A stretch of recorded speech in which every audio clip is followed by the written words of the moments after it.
ஐரோப்பிய ஒன்றியம் ரஷ்யாவுக்கு எதிரான சமீபத்திய தடைகள் மூலம் இந்தியாவின் முக்கிய எரிசக்தி நிறுவனங்களில் ஒன்றான நயாரா எனர்ஜி லிமிடெட் நிறுவனத்தின் மீது நேரடியான தாக்கத்தை ஏற்படுத்தியுள்ளது. குஜராத்தில் அமைந்திருக்கும் இந்த வதினார் எண்ணெய் சுத்திகரிப்பு நிலையம் ரஷ்யாவிலிருந்து இறக்குமதி செய்யப்படும் கச்சா எண்ணெய் அடிப்படையில் இயங்குகிறது. புதிய தடைகள் இந்த நிறுவனத்தையும் அதனுடன் போட்டியிடும் ரிலையன்ஸ் இண்டஸ்ட்ரீஸ் நிறுவனத்தையும் ஐரோப்பிய சந்தையிலிருந்து நீக்கும் அபாயத்தை உருவாக்கியுள்ளன.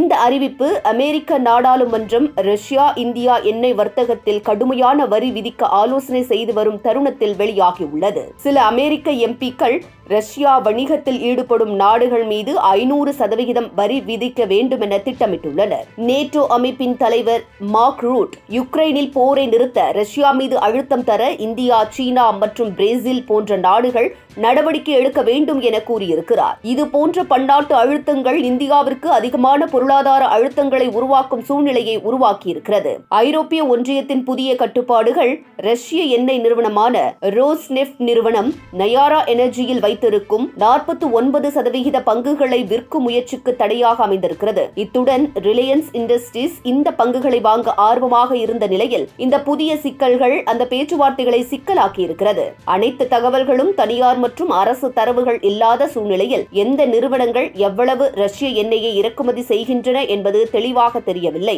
ஆனால் கெப்லர் தரவுகள் அடிப்படையில் 2024ஆம் ஆண்டில் ஜூன் மாதம் வரை இந்தியா 231 மில்லியன் பேரல் ரஷ்ய கச்சா எண்ணெயை வாங்கியிருக்கிறது. இதில் 45% பங்கு நயாரா மற்றும் ரிலையன்ஸ் நிறுவனங்களுக்கே சொந்தமாகும். இந்த எண்ணெய்கள் இந்தியாவில் சுத்திகரிக்கப்பட்டு ஐரோப்பிய சந்தைக்கு ஏற்றுமதி செய்யப்பட்டு வந்தன.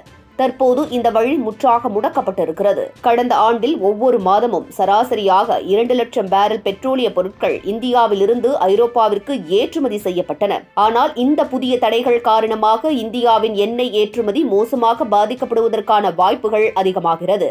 இந்திய அரசின் பார்வையில் இவை அனைத்தும் ஒருதலைபட்சமான நடவடிக்கைகள். இந்தியா தனது எரிசக்தி பாதுகாப்பை ஒரு அடிப்படை தேவையாக கருதுகிறது மற்றும் எந்த ஒரு இரட்டை நிலைப்பாடுகளும் ஏற்க முடியாது என வெளி விவகார அமைச்சகம் தெரிவித்துள்ளது. இந்த சூழ்நிலையில்தான் ரஷ்யா நேரடியாக அல்லாத 3ஆம் நாடு வழியாக எண்ணெய் இறக்குமதி செய்வதற்கும் தடைகள் விதிக்கப்பட்டுள்ளன. இதனால் இந்தியாவின் ரஷ்யா சார்ந்த எண்ணெய் வர்த்தகம் முற்றிலும் பாதிக்கப்படலாம். இந்த நெருக்கடியான சூழ்நிலையில் இந்தியா தனது எரிசக்தி கொள்கையை மறுசீரமைக்க வேண்டிய கட்டாயம் உருவாகியுள்ளது என்று உலக பொருளாதார நிபுணர்கள் கருத்து தெரிவித்து வருகின்றனர். ஆனாலும் ரஷ்யாவுடனான நட்பையும் வணிகத்தையும் ஒரு நாளும் விடுவதாக இல்லை என்று இந்தியா திட்டவட்டமாக தெரிவித்துள்ளது.